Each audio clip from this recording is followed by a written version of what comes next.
Hey guys, welcome back to Fiction Flux. Hope you're all doing well. Now let's get into it.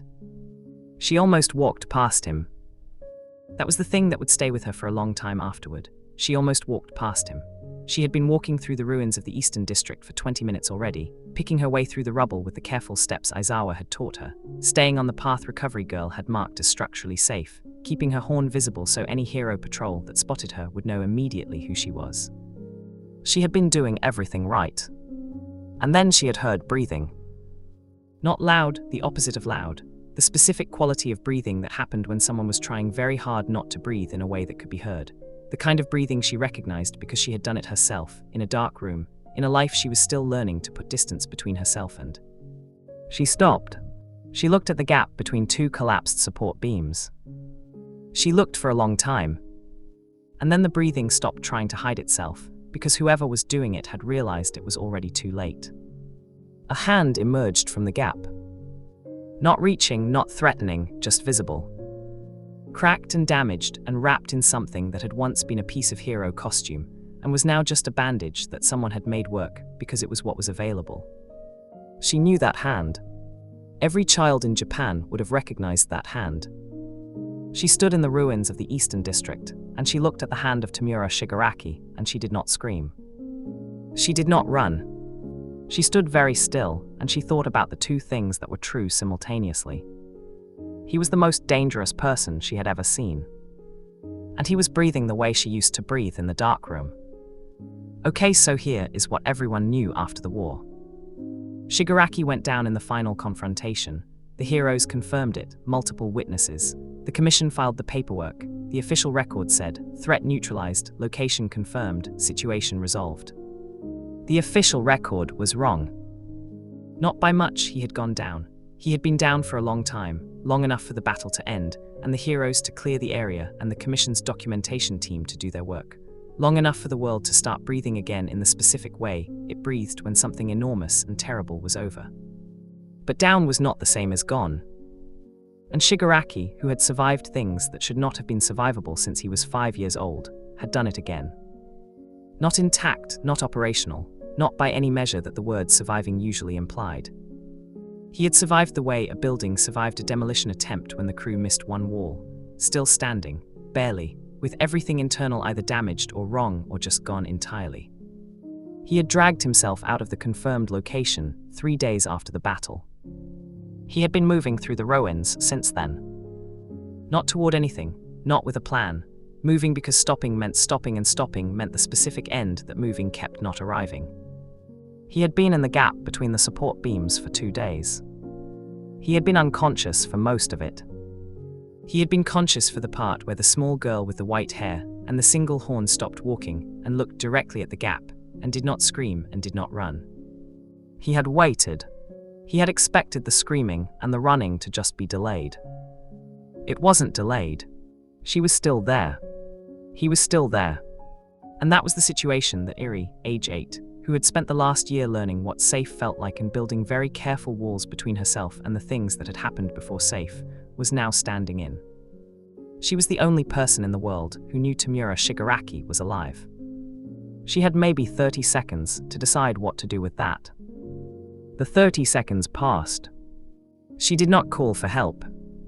She did not know exactly why she didn't. She would think about it later in her room, in the careful way she thought about things that didn't have easy answers. She would think about the breathing and the hand and the specific quality of someone who was not threatening, because threatening required more than he currently had. She would think about her own hands, what they could do, what they had done.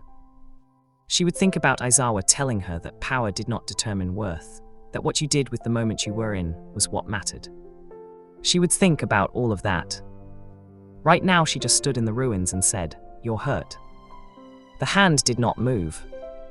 A voice came from the gap, rough, used up, the voice of someone who had not spoken in days and whose throat had not been treated kindly by anything recently.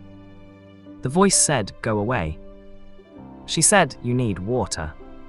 The voice said, "I said go away." She said, "I heard you." She sat down on a piece of rubble. She took the water bottle from her bag, the one Recovery Girl always made her carry, and she put it on the ground near the gap's opening. She said, "I'm not going to tell anyone right now." The silence from the gap was a different kind of silence than before. She said, "I'm not saying I won't ever tell anyone. I'm saying right now I'm not going to." She said, "And there's water." The silence continued. Then the hand moved toward the water bottle. She watched it. She said nothing. The bottle disappeared into the gap. She sat on the rubble in the ruins of the Eastern District, and she thought about what she was doing, and whether it was right, and what Aizawa would say, and what Deku would say, and what the right answer was when the person you had found was the most dangerous person in the world, and was also breathing like they used to breathe in a dark room. She did not have a clean answer. She sat with the messy one. The next 4 days were the strangest 4 days of her life. And her life had contained some genuinely strange days. She had a high bar for strange. She came back the second day with more water and food she had taken from the communal kitchen in the early morning, before anyone else was up. She came back the third day with a first aid kit she had found in a storage room, and told Aizawa she was taking for a school project, which was not technically a lie, because she had decided that this was a project she was going to see through. He was unconscious when she arrived on the third day. She sat outside the gap and did not leave for 2 hours. He was still breathing. She left the first aid kit inside the gap where he would find it when he woke up and went back before dinner. On the 4th day he said, "Why are you doing this?" She said, "I don't know exactly." He said, "That's not an answer." She said, "You're breathing like someone who's scared and you don't have enough water, and those are things I can do something about." He said, "I'm not scared." She said, "Okay." She did not argue. He said, "You should tell them." She said, "Probably." He said, "So why haven't you?" She thought about it. She said, "Because everyone who found me when I was hurt made a decision about me before they knew me, and I want to know something real before I make the decision." The gap was quiet. He said, "I'm not like you." She said, "I know." He said, "What happened to you and what I?" She said, "I know they're different." She said, "I'm not saying they're the same." She said, "I'm saying I want to know something real first." The gap was quiet for a long time. Then he said, "What do you want to know?" She said, "I don't know yet." She said, "I'll tell you when I figure it out." She left. She came back the 5th day. He was sitting up when she arrived on the 5th day. Not standing, sitting up, against the inner wall of the gap with the first aid kit open beside him and the water bottle empty, and the specific quality of someone who had used the available time to become minimally functional again. She could see more of him now. He looked wrong. Not in the way the news reports had described him, the pure threat of him, the overwhelming destructive capability. He looked wrong in the way that things looked wrong when they had been through something enormous and had not been given anything to recover with. He looked like someone who had survived by mistake. She said, "You used the first aid kit." He said, "Yes." She said, "Did it help?" He said, "Somewhat." She sat down. He looked at her. She looked at him. This was the confrontation that she had been moving toward for 5 days without fully knowing it. The moment where the gap between the breathing and the hand and the water bottle ended and the actual thing began. He said, "You know who I am?" She said, "Yes." He said, "And what I've done?" She said, "Yes." He said, "And you're still here?" She said, "Yes."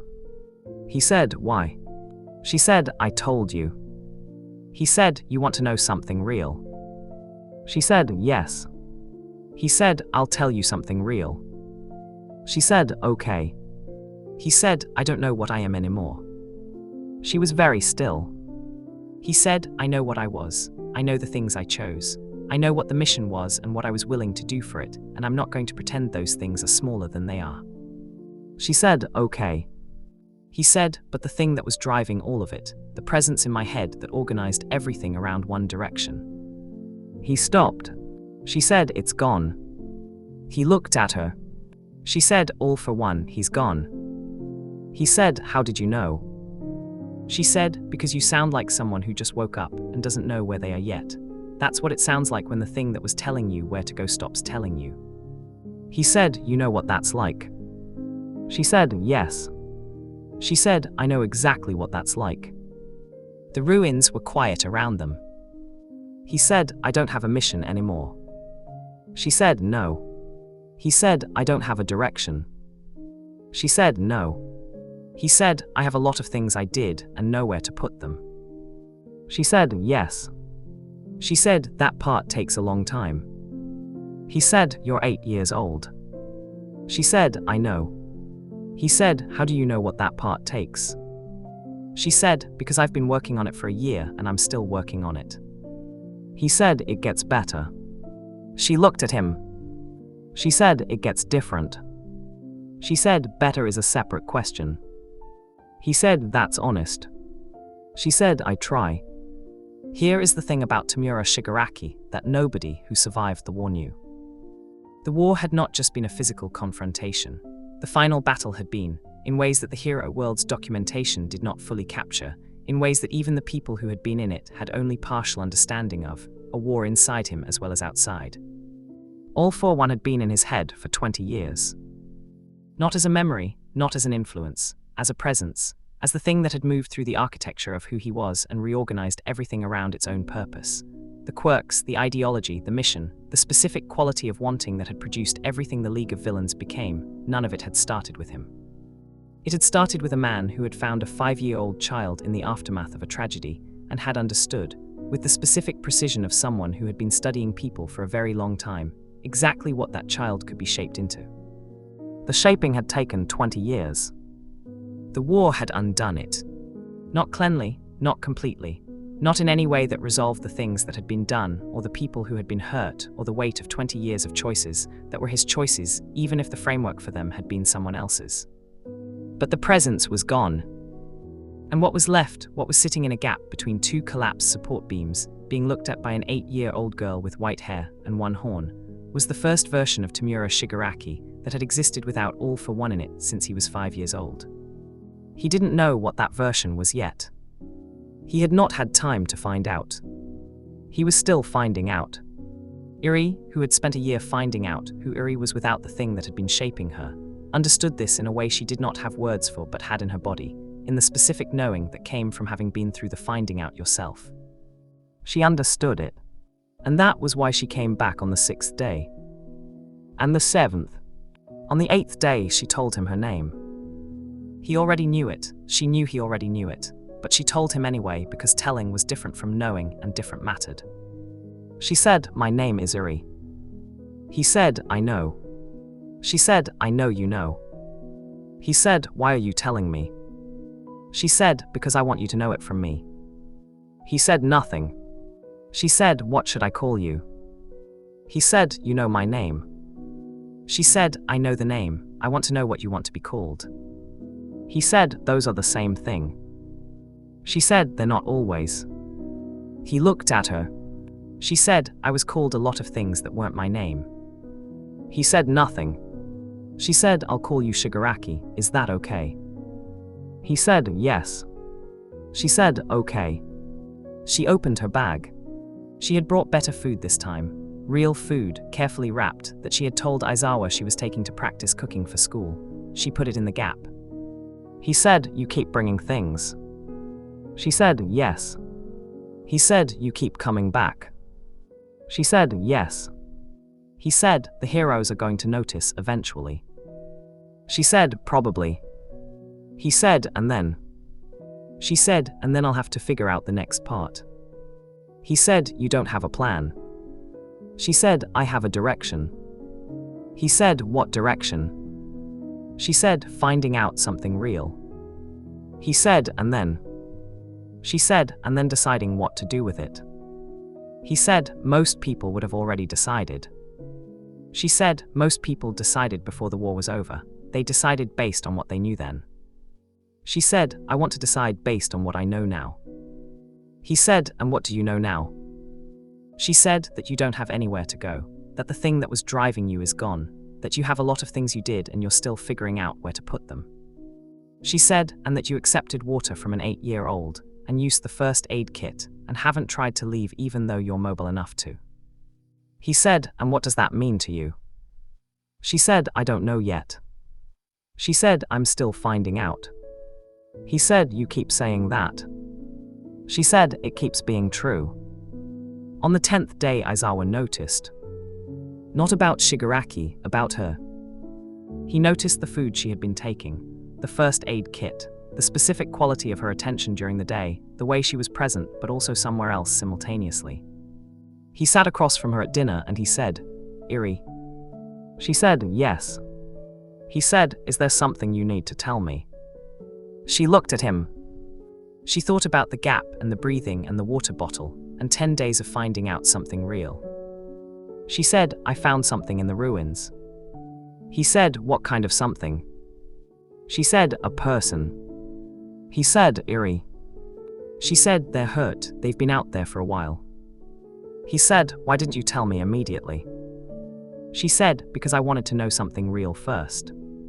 He said, "Who is it?" She looked at him. She looked at the person who had taught her what safe felt like, who had built the walls with her, who had been the first person she trusted after the life before safe. She said, "I need you to promise me something first." He said, "Iri." She said, "I need you to promise me that whatever decision gets made, I get to be part of making it." He said, "That depends on what you're about to tell me." She said, "I know." She said, "But I'm asking anyway." He looked at her for a long time. He said, "I'll listen to everything you have to say before any decision gets made." She said, "Okay." She said, "That's enough." She told him. The silence after she finished lasted longer than any silence she had experienced in the house. Aizawa sat very still. He was doing the specific thing he did when something required him to be careful, the controlled stillness that meant he was managing his own response, so it didn't become the loudest thing in the room. She watched him do it. She said, "He doesn't have the mission anymore. All for one is gone. He's not what he was." Aizawa said, "Iri." She said, "I know what he did." Aizawa said, "You don't know all of it."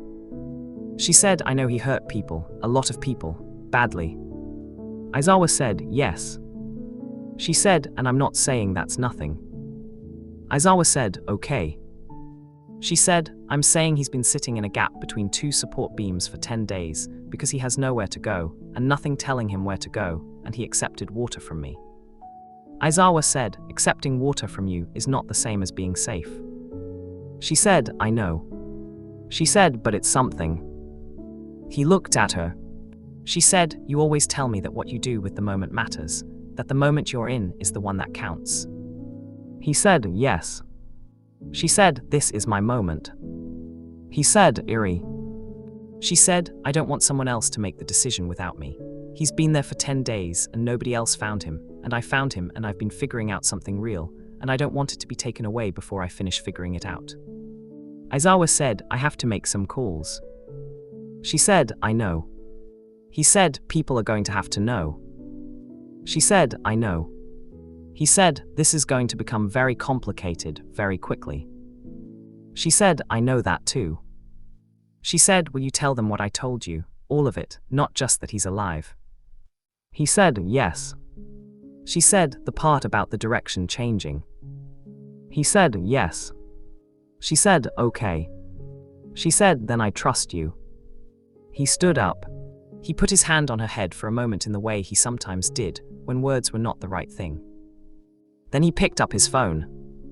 And somewhere across the city in a gap between two collapsed support beams, Tamura Shigaraki was sitting in the dark with an empty water bottle and the specific quality of someone waiting for the thing that was coming next without knowing what shape it would take. He had been waiting for the thing that was coming next his whole life. This time he had not chosen it. This time it had been chosen by an 8-year-old girl who wanted to know something real first. He thought about that. He thought about it for a long time. He thought about all the things he had chosen, and the one thing that had chosen him without asking. He thought, she's going to tell them. He thought, she probably already has. He did not move. He stayed in the gap. He waited, not because he had nowhere to go. Because for the first time in 20 years, the waiting was his. Not all for once. His. And that was something he did not have a word for yet, but which felt, in the specific quiet of the ruins of the Eastern District, like the beginning of something he had never had before. Something that was only his. He was still figuring out what to call it. The phone in Aizawa's hand connected. A voice answered. The call began. And everything that came next was already in motion. That's it for today. Part 2 is coming, and I promise you are not ready for what happens when the heroes show up to that gap and find out what Iri has been building for 10 days. Subscribe and like and share with every MHA fan you know. Drop in the comments what you think Shigaraki does when they come for him. See you in part 2.